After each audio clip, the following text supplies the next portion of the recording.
कैसे हैं? नमस्कार नमस्कार सर, आप कैसे? बढ़िया। आप मुझे यहाँ पे कैसे अपना पार्टी जिंदाबाद, आम आदमी पार्टी जिंदाबाद, आम आदमी पार्टी जिंदाबाद, आम आदमी पार्टी जिंदाबाद।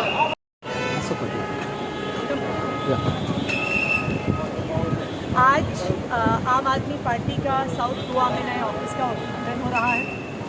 आम आदमी पार्टी के गोवा में 2 MLAs हैं जिन्होंने अपने अपने इलाके में बहुत अच्छा काम किया है और अब गोवा के लोग आम आदमी पार्टी को और बढ़ते हुए देखना चाहते हैं और इसीलिए एक नए ऑफिस की शुरुआत हो रही है।